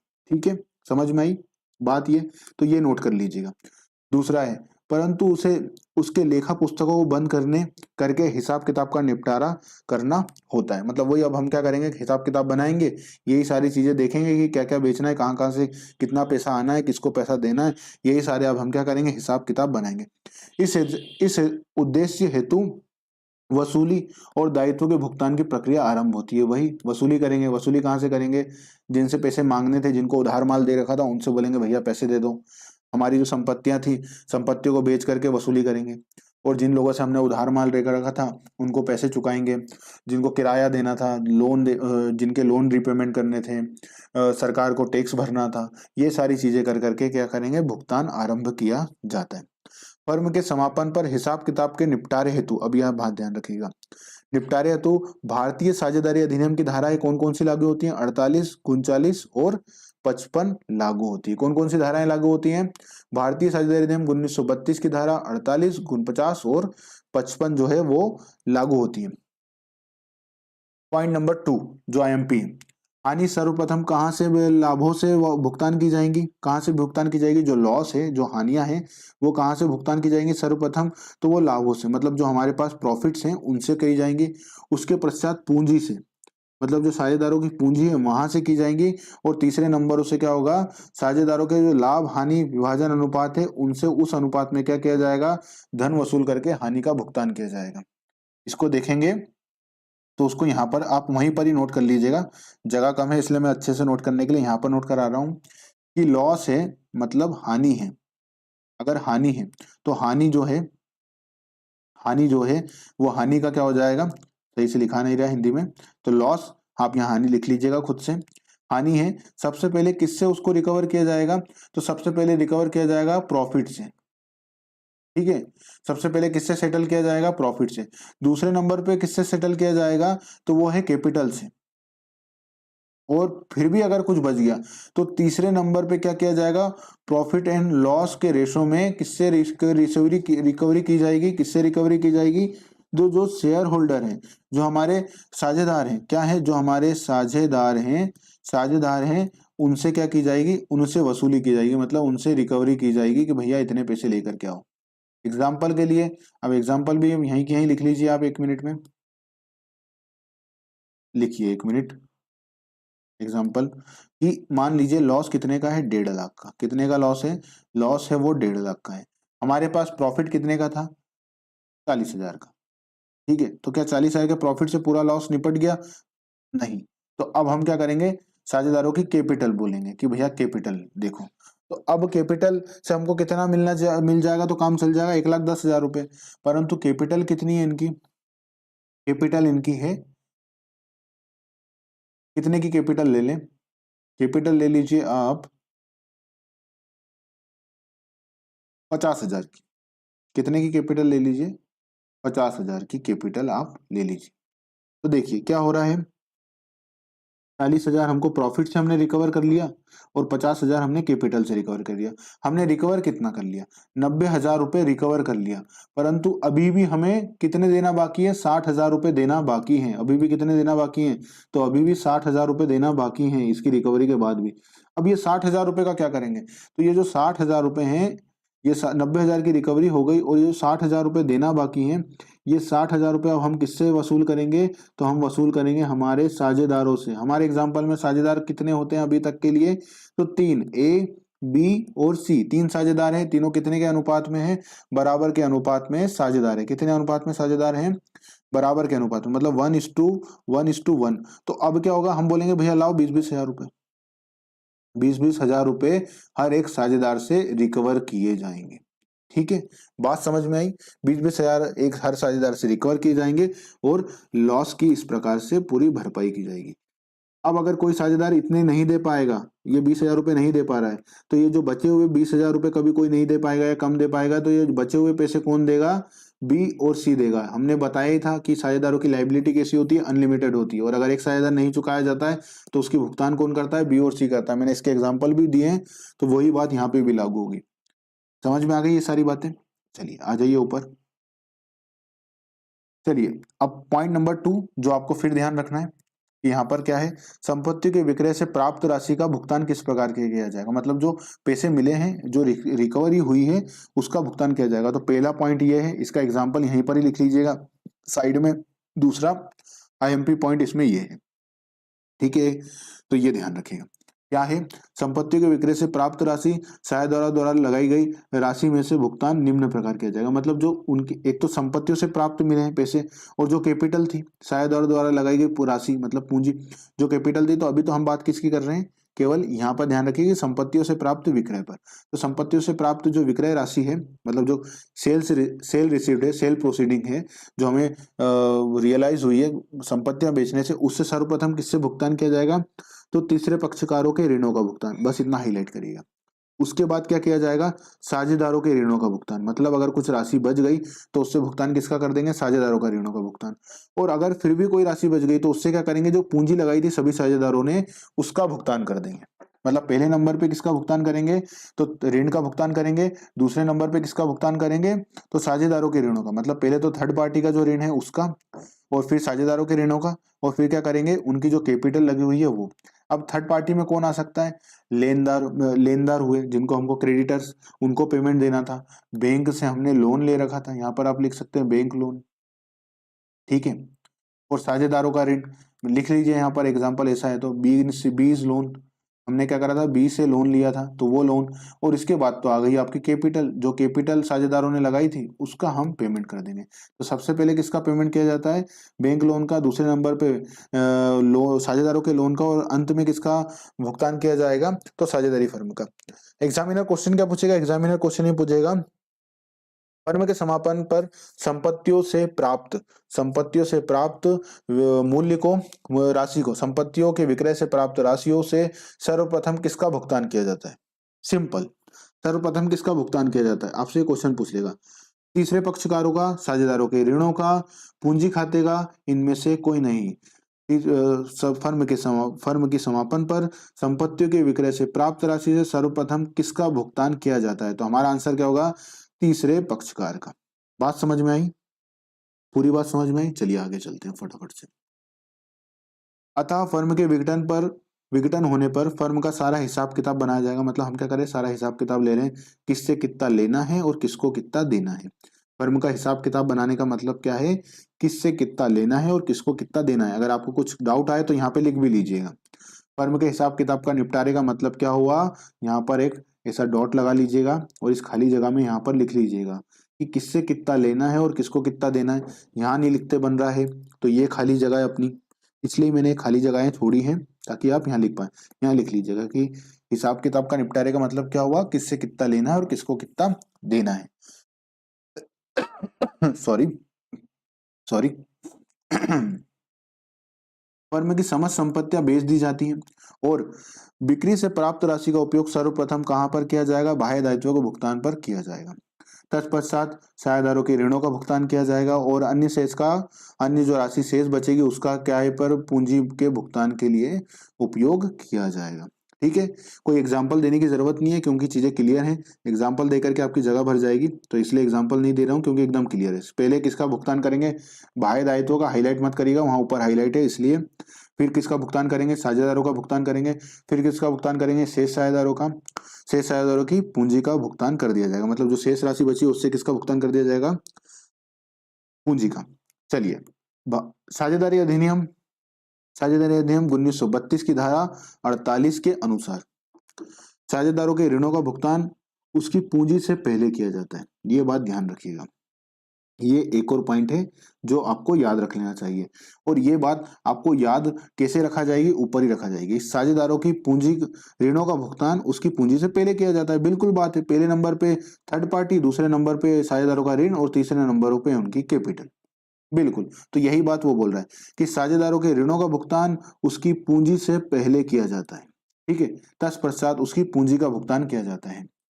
यह नियम उस दशा में लागू होता है जब साझेदारी की पूंजी खाते का क्रेडिट शेष है, मतलब उसको क्रेडिट शेष का मतलब क्या हुआ, क्रेडिट शेष का मतलब हुआ लेना निकलना। क्रेडिट शेष का मतलब ही क्या हुआ, अगर हम balance credit capital asset capital account बनाएंगे, कैपिटल अकाउंट अगर हम बनाते हैं तो ये क्रेडिट शेष में उसका यहाँ पर बैलेंस निकल रहा है। मान लीजिए ये 10,000 रुपये, तो 10,000 रुपये का मतलब क्या हुआ, क्रेडिट शेष का मतलब है कि साझेदारों को 10,000 रुपये देना है। 10,000 रुपये का उसके पास उसका हक बन रहा है लेने का। अब वो मिले या ना मिले ये बात अलग है, मतलब वो तो डिसाइड होगा, पैसे होंगे तो देंगे साझेदारों को सबसे अंत में, नहीं तो नहीं मिलेंगे। परंतु उसको देना कितना निकल रहा है, अगर फर्म के एंगल से देखा जाए तो सी का कितना भाग बन रहा है, तो वो बन रहा है 10,000 रुपये। बात समझ में आई, कैपिटल के अकाउंट में। चलिए, उस साझेदार के पूंजी के अतिरिक्त ऋण दिया हुआ है, मतलब उसने क्या करा है, एक तो कैपिटल 10,000 तो दी है और उसने ऋण भी दिया हुआ है। यदि साझेदार जिसने फर्म को ऋण दिया है, जो साझेदार है उसने क्या करा है, फर्म को ऋण दिया है और उसकी पूंजी खाते का कैसा है, डेबिट शेष है, मतलब डेबिट में बैलेंस है, मतलब उससे हम लेना मांग रहे हैं, पूंजी कैपिटल का पैसा मांग रहे हैं। एक तरफ उसको ऋण दे रहे हैं और दूसरी तरफ उससे कैपिटल का पैसा मांग रहे हैं। इस दशा में पहले पूंजी खाते का डेबिट शेष उसके ऋण खाते से अपलिखित किया जाएगा। तत्पश्चात ऋण शेष को जब बचता है तो उसका क्या कर दिया जाएगा, भुगतान कर दिया जाएगा। इसका एग्जाम्पल आप ले लो, इसका एग्जाम्पल ले लो ताकि आपको दिक्कत नहीं आएगी, है ना, ये बात को समझ में। सॉरी, देखिए क्या हुआ, एबीसी में इस सी का कैपिटल अकाउंट है, किसका कैपिटल अकाउंट है, सी का कैपिटल अकाउंट है। किसी का भी ले लीजिए, एबीसी में किसी का भी नाम लिख सकते हैं, ऐसा कोई दिक्कत नहीं है, यहाँ पर किसी का भी नाम लिख सकते हैं। हमने सी का लिख लिया, तो सी का क्या आ रहा है, डेबिट बैलेंस आ रहा है। मतलब कितने का डेबिट बैलेंस आ रहा है, 25,000 रुपए का डेबिट बैलेंस आ रहा है। मतलब हम क्या बोल रहे हैं कि सी भैया आप 25,000 रुपए दो, डेबिट बैलेंस निकल रहा है, मतलब 25,000 रुपए फर्म आपसे मांग रही है। साथ ही साथ सी जो है उसने क्या कर रखा है, फर्म को लोन भी दे रखा है। ठीक है, फर्म को क्या दे रखा है, लोन दे रखा है। तो उसका लोन का मतलब क्या हुआ, उसका कितना क्रेडिट बैलेंस होगा लोन का मतलब, क्योंकि लोन क्या है, फर्म के लिए तो एक लाइबिलिटी है ना, जैसे आपने किसी से लोन लिया तो वो क्या हो जाएगा, आपके ऊपर दायित्व है। तो ऐसे ही जो सी का लोन है वो फर्म के लिए क्या है, वो फर्म के लिए दायित्व है, तो वो भी वो क्रेडिट में आ रहा होगा। और वो कितने का आ रहा, मान लीजिए वो 1,00,000 रुपए का लोन दिया था। तो अब हमारा प्रावधान क्या बोलता है, प्रावधान ये बोलता है कि भैया सबसे पहले बाह्य दायित्वों को पेमेंट कर दो और दूसरे नंबर पे किसको पेमेंट कर दो, ये लोन को। तो ईमानदारी से तो 1,00,000 रुपए का लोन का पेमेंट हो जाना चाहिए था, परंतु इस प्रकार से देखा जाए तो क्या हो गया, जिस व्यक्ति को ईमानदारी से तो 75,000 रुपए मिलने थे, क्यों, क्योंकि भैया 25,000 रुपए तेरे तुमसे लेना भी तो निकल रहे हैं।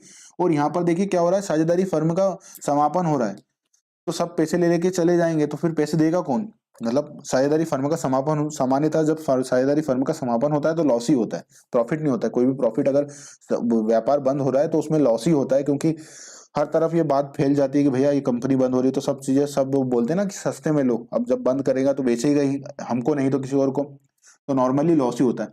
तो इसलिए कोई साझेदार पैसे अपने इन प्रोविजनों का फायदा लेकर के पूरे पैसे ही ना ले ले और बाद में फिर कैपिटल पे बात जाए, तो वो इसलिए बोल रहे हैं कि भैया अगर किसी का डेबिट शेष है तो पहले क्या करो, उस डेबिट शेष को उससे एडजस्ट करो, फिर उसको लोन का पेमेंट करो। मतलब लोन 1 लाख रुपए देना है, परंतु पेमेंट कितने का होगा, उसको 75,000 रुपए का, क्योंकि उसका जो डेबिट बैलेंस है उसको कम कर दिया जाएगा और जो 75,000 रुपए जो बचे हैं ना, अब इसका पेमेंट किया जाएगा दूसरे नंबर पे।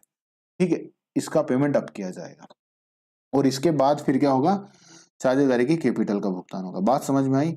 ये बात वही बोल रहा है, ये वाला पॉइंट, ये जो पॉइंट है ना, ये पॉइंट इसी बात को बोल रहा है। समझ में आई बात? तो आपको एक ध्यान क्या रखना है कि अगर किसी साझेदार का कैपिटल का डेबिट बैलेंस है और उसको लोन भी दिया गया, उसको क्या है, उससे लोन भी साझेदारी फर्म को लिया हुआ है, लोन लिया हुआ है, मतलब एक तरफ तो उसका डेबिट बैलेंस है और उसने साझेदारी फर्म को लोन दिया हुआ है, तो उसको नेट पेमेंट किया जाएगा। ठीक है, नेट पेमेंट किया जाएगा, मतलब जो है क्या, कैसा पेमेंट किया जाएगा, नेट पेमेंट किया जाएगा। और अगर प्रैक्टिकल एग्जांपल में क्वेश्चन पूछा तो कोई दिक्कत ही नहीं, आपको ये सारी बातें याद आ जाएंगी, आप कर देंगे। और अगर थ्योरी में पूछा तो भी आपको ध्यान रखना है, क्या होगा, नेट पेमेंट किया जाएगा, मतलब उसका जो डेबिट बैलेंस का, लोन का जो कैपिटल का बैलेंस है उसको लोन से एडजस्ट करने के बाद उसको पेमेंट किया जाएगा। समझ में आ गई बात ये भी?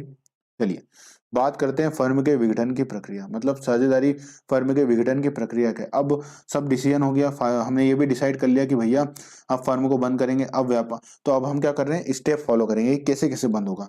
तो वो है स्टेप्स, प्रक्रिया का मतलब क्या हुआ, स्टेप्स। किसकी, डिसोल्यूशन ऑफ फर्म की स्टेप्स क्या क्या होंगे। तो देखिए पहले तो क्या करेंगे, सभी संपत्तियों का नगदीकरण कर लिया जाएगा, हाईलाइट मत करिएगा, और नगदीकरण कर लिया जाएगा। चलिए इतना हाईलाइट कर लीजिएगा, मतलब सभी संपत्ति को क्या कर देंगे, हम बेच देंगे, सेल आउट कर देंगे। यहाँ पर क्या कर देंगे, सेल कर देंगे, लिख लीजिए, सेल कर दिया जाएगा। दूसरा क्या करेंगे, निम्न का भुगतान किया जाएगा। भुगतान वही निम्न क्रम में किया जाएगा, पहले किसका किया जाएगा, हाईलाइट करना हो तो कर लीजिएगा। सबसे पहले क्या, बाह्य दायी को किया जाएगा, मतलब एक्सटर्नल लाइबिलिटी पहले नंबर पे, पहले नंबर पे किसका भुगतान किया जाएगा, एक्सटर्नल लाइबिलिटी, मतलब एग्जाम्पल के लिए बैंक लोन जो हमने ऊपर लिखा हुआ है। दूसरे नंबर पे क्या होगा, ऋण का भुगतान, किसके ऋण का भुगतान, साझेदारों के ऋण का भुगतान। दूसरे नंबर पे किसका भुगतान किया जाएगा, साझेदारों के ऋण का भुगतान। तीसरे नंबर पे किसका भुगतान किया जाएगा, तो पूंजी, प्रत्येक साझेदार की पूंजी अनुपात के हिसाब से किया जाएगा, मतलब वो पूंजी अनुपात के हिसाब से उनको पेमेंट कर दिया जाएगा। उपरोक्त भुगतान के बाद शेष बची राशि सभी साझेदारों को लाभ विभाजन अनुपात में बांट दी जाएगी। मतलब पहले तो क्या करेंगे, जितनी जितनी उनने कैपिटल लगाई है उस अनुपात में उनको कैपिटल वापस कर देंगे, मतलब पूंजी अनुपात के हिसाब से उनको क्या करेंगे, वापसी करेंगे। फिर भी पूंजी अनुपात के हिसाब से भी उनको पैसे मिल गए, कैपिटल मिल गई, अब भी पैसा बचा हुआ है, मतलब फर्म के पास बहुत अच्छी संपत्तियां थी और उनके पास बहुत कैश बच गया। तो अब जो एडिशनल कैश बचा है उसको किस अनुपात में बांटा जाएगा, तो उसे लाभ विभाजन अनुपात में बांटा जाएगा। समझ में आई बात? ठीक है, तो ये वाली बात कह रहे हैं। और अगर कुछ समझ में नहीं आएगी तो मैंने एग्जांपल नीचे दे रखे हुए हैं, तो उन एग्जांपल को जब हम करेंगे तो आपको क्लियर हो जाएगा, तो उसके लिए निश्चित रहिए। अगर ये पॉइंट पूंजी अनुपात के हिसाब से और ये नहीं समझ में आया तो आगे जब वीडियो बनेगा तो उसमें आपको समझ में आ जाएगा, मैंने उसके ऊपर एग्जाम्पल ले रखे हैं। वैसे आपको ध्यान क्या रखना है, जो ध्यान रखने वाली बात है जिस पर क्वेश्चन पूछा जाएगा वो ये है, पेमेंट कैसे किया जाएगा। ठीक है, और ये भी आप ध्यान रखते जाइएगा साथ ही साथ। यदि संपत्तियों के नकदीकरण की राशि बाहरी लेनदारों के भुगतान के लिए पर्याप्त नहीं है, मतलब वही है, क्या हुआ, हमने असेट्स बेची, असेट्स कितने की बिकी, 1 लाख रुपए की। असेट बेच करके पैसे कितने आए, 1 लाख रुपए के, पर पेमेंट कितना करना है हमको, बाहरी लोगों को, देनदारों को, बैंक को 2 लाख रुपए। तो फिर क्या होगा, जो राशि बच गई है उसका भुगतान कौन करेंगे, साझेदार का, साझेदार उनका भुगतान हो सकेगा, क्योंकि क्या करेंगे, साझेदार से बोलेंगे भैया आप राशि ले आओ। कितनी राशि साझेदारों से मांगी जाएगी, तो 1 लाख की राशि साझेदारों से मांगी जाएगी। ठीक है, समझ में आ गई बात? तो ये 1 लाख रुपए कौन लेकर के आएंगे, साझेदार। चलिए अब फटाफट से ये पूरी बात पढ़ लेते हैं। यह महत्वपूर्ण सिद्धांत भी याद रखना चाहिए कि साझेदारों की व्यक्तिगत संपत्तियों का प्रयोग पहले उनके व्यक्तिगत ऋणों को चुकाने में किया जाएगा। मतलब क्या हो गया, इतनी कम असेट पड़ गई कि जो साझेदार थे उनके घर बेच दिए गए। जैसे मैंने आपको पहले भी एग्जांपल दिया था, यहाँ पर वापस दे देता हूँ कि लॉस कितना है, लॉस है 10 लाख का। लॉस कितने का है, लॉस है 20 लाख का, कर लीजिए। लॉस कितने का है, लॉस है 20 लाख का। फर्म का लॉस कितना बचा, हानि कितनी हुई है, 20 लाख की लॉस हुआ है। कितने का लॉस हुआ है, 20 लाख का लॉस। ठीक है, फर्म को कितने का लॉस हुआ है, 20 लाख का। ए, बी और सी साझेदार हैं, इनके पास क्या है, एक एक घर है और कुछ भी नहीं है इनके पास भी। बेचारे सीधे साधे हैं, एक ही घर है, इनकी संपत्ति का, इसका एक घर का मूल्य कितना है, 1,00,000 रुपए, इसके घर का मूल्य कितना है, 2,00,000 रुपए, और इसके घर का मूल्य है 5,00,000 रुपए। तो अब ये लॉस बच गया है, तो ईमानदारी से देखा जाए तो इनका क्या हो जाएगा, इनके घर भी खरीद बेच दिए जाएंगे तो भी ये लॉस रिकवर नहीं होगा। परंतु क्या है, जो सी है, सी भाई साहब है ना, उसने तो अभी अभी घर बनाया है, और ये जो 5,00,000 का घर बनाया है ना, इसने बैंक से लोन लेके बनाया है। बैंक होम लोन दे ही देती है, तो इसने होम लोन ले लिया, कितने का, 3,00,000 रुपए का। तो होम लोन किस पे दिया गया, बैंक के द्वारा, बताइए, ये होम लोन बैंक ने किस पे दिया होगा, इस प्रॉपर्टी पे दिया होगा। तो पहले किसका है भैया, बैंक का है, बैंक ने इस प्रॉपर्टी पे दिया था। साझेदार होगा सी किसी भी फर्म का, परंतु ये प्रॉपर्टी मॉर्गेज किस पे करी गई है, बैंक पर। तो ये बोल रहे हैं कि भैया इसका हक जितना है ना, पहले इसका भुगतान कर दो, मतलब ये घर बेच दो और घर में से 3,00,000 रुपए पहले बैंक को दे दो। अब ये जो 2,00,000 रुपए बचे हैं ना, ला भैया 2,00,000 रुपए सी ये लॉस को रिकवर करने के लिए ला। ये वाली बात बोली गई कि व्यक्तिगत ऋणों का भुगतान चुकाने के बाद संपत्तियों से जो पैसे बचेंगे उसका लॉस किसकी रिकवरी की जाएगी, उससे ये लॉस की रिकवरी की जाएगी। यही वाली बात ये बोल रहा है। समझ में आ गई बात, लिख लीजिएगा। तत्पश्चात यदि कुछ शेष बचता है तो उसका प्रयोग फर्म के ऋणों के भुगतान करने के लिए किया जाएगा। मतलब वही ऋण का भुगतान या लॉस का भुगतान, यहाँ पर ऋण होगा, अगर लॉस नहीं होगा तो क्या होगा, ऋण होगा, मतलब उसका लोन होगा, किसका लोन होगा, फर्म के लोन होगा, मतलब वही थर्ड पार्टी को पैसे देने हैं तो वो होगा, तो उसके भुगतान के लिए भी इसका उपयोग किया जाएगा। कंसेप्ट समझ में आया क्या कहना चाह रहा हूं मैं। चलिए, इसी प्रकार फर्म की संपत्तियों का प्रयोग पहले फर्म के ऋणों का भुगतान करने के लिए किया जाएगा, और उसके अधिक के उपलब्ध हो तो उसका प्रयोग साझेदारों के व्यक्तिगत ऋणों के भुगतान के लिए किया जाएगा। वही बात है कि अगर पैसे बच गए तो फिर तो साझेदारों को मिलने ही है ना। ठीक है, यह अन्य सिद्धांतों के अनुसार साझेदारों का दायित्व संयुक्त और व्यक्तिगत होता है। ये वाली बात तो मैंने बताई थी कि संयुक्त और व्यक्तिगत होता है। संयुक्त मतलब सबके सब मिलकर के क्या होते हैं, लायबल होते हैं, सबके सब मिलकर के लायबल होते हैं। और अगर सब, और एक इंडिविजुअली भी लायबल होता है, मतलब क्या होता है कि ए और बी की तो क्षमता नहीं है चुकाने की, पर सी की क्षमता होती तो सी पूरा भुगतान करता है। ये ऊपर हमने पहले भी समझा है, एग्जाम्पल में दूंगा तो फिर 5 मिनट लग जाएंगे, पर दे देता हूँ, कंफ्यूजन नहीं रहेगा। कोई बच्चा आज देख रहा होगा तो उसको लगेगा कि क्या बात बोली गई है। तो देखिए, ए बी और सी, ए बी सी तीनों हैं। लॉस कितने का हुआ, लॉस या लाइबिलिटी जो भी कह लें, बात एक ही है। तो लाइबिलिटी कितने की बन रही है, 30,00,000 रुपए की, 30,00,000 रुपए की बन रही है लाइबिलिटी। ठीक है, 30,00,000 रुपए की लाइबिलिटी बन रही है। भुगतान कैसा है, बराबर बराबर के अनुपात, मतलब एक एक और एक का अनुपात है। तीनों लोगों से कितने कितने पैसे मांगेगी फर्म, 10-10 लाख रुपए लेकर के आओ। ठीक है, ये बोलेगी लॉस लेकर के आओ। अब पर क्या हुआ, जो तीनों लोग हैं उनके पास घर है, एक एक ही एग्जांपल है, सरल के लिए बनाने के लिए मैंने एक ही रखी है। और ये जो ए है ना, इसके पास तो 2 ही लाख का घर है, और बी है ना, इसके पास 5 लाख का घर है। परंतु सी है ना, बहुत मस्त आदमी है और बहुत पैसे वाला है। इसके पास घर कितने का है, 50 लाख का घर है। इसके पास जो घर है उसकी प्रॉपर्टी कितनी है, 50 लाख की। तो क्या सी ये बोल सकता है कि भैया मेरे 10 लाख लो और बात खत्म, नहीं।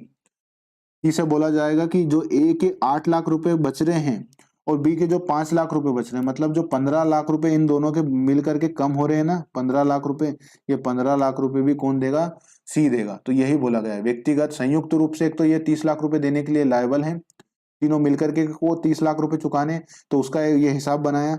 पर तीनों मिलकर के नहीं चुका पा रहे, तो भैया इंडिविजुअली कौन चुका पा रहा है यहाँ पर, सी। तो सी से बोल देंगे कि भैया तुम लेकर के आ जाओ। अब इनने 7 लाख रुपए लेंगे और बचे हुए जो 23 लाख रुपए हैं, इनसे 7 लाख रुपए मिल जाएंगे, 7 लाख रुपए इनसे मिल जाएंगे, और बचे हुए जो 23 लाख रुपए हैं, जो 23 लाख रुपए बचे हुए हैं, वो किससे मांग लिए जाएंगे, सी से मांग लिए जाएंगे। बात समझ में आई, ये वही पॉइंट है, हाईलाइट कर लीजिएगा, लिख भी लीजिएगा एग्जाम्पल, तो आपको कभी दिक्कत नहीं आएगी। ठीक है, इसका आशय है कि यदि कोई साझेदार अपने हिस्से की हानि लाने में असमर्थ है तो अन्य साझेदार उसके हिस्से की हानि को पूरा करेंगे। वही वाली बात है जो मैंने आपको सी में समझाई कि यहाँ पर कौन समर्थ है, सी समर्थ है, तो सी से बोल देंगे भाई साहब ले आओ, आप पूरे पैसे आप ले आओ। बात समझ में आई। अब कौन कौन से खाते बनाए जाते हैं फर्म के समापन के लेखांकन व्यवहार के लिए, तो ये सारे खाते बनाए जाते हैं। तो देखिए, सबसे महत्वपूर्ण खाता कौन सा है, तो वो है रियलाइजेशन अकाउंट। दूसरा खाता कौन सा बनेगा, साझेदारों का ऋण ऋण खाता, मतलब जो ऋण उन्होंने दिया है वो। और फिर क्या बनेगा, पूंजी खाता। और अंत में क्या बनेगा, रोकड़ और बैंक खाता। रोकड़ और बैंक खाता क्यों, क्योंकि देखिए हम संपत्ति को बेचेंगे और क्या करेंगे, संपत्ति को बेचेंगे और लाइबिलिटियों का भुगतान करेंगे, तो उसका पेमेंट किससे किया जाएगा, या तो कैश के रूप में किया जाएगा या बैंक से किया जाएगा, तो इसलिए ये खाता खोला जाता है। बात समझ में आई। चलिए, बात समझ में आई है तो ये क्लास को मैं अभी रोक लेता हूँ 5 मिनट के लिए। कितनी देर की क्लास हो गई है, 1 मिनट देख लेता हूँ मैं। 58 मिनट की क्लास हो गई है, तो 1 घंटे की क्लास हो गई है। तो 1 मिनट का मैं भी ब्रेक ले लेता हूँ, पानी पी लेता हूँ, आप भी पानी पी लीजिए, इसको रिवाइज कर लीजिए। इस क्लास को मैं यहीं रखता हूँ। उम्मीद होगी आपको ये क्लास पूरी समझ में आई होगी, और अगर क्लास समझ में आई है तो वही लाइक ज़रूर से करिएगा, और चैनल सब्सक्राइब नहीं किया हो तो कर लीजिएगा। और अगर आप ये क्लासेस ज्वाइन करना चाहते हैं तो आज ये दिन आखिरी है, 1-2 घंटे ही जो बचे होंगे आपके पास, जितने भी घंटे जब ये आप वीडियो देखेंगे तो आप कर लीजिएगा।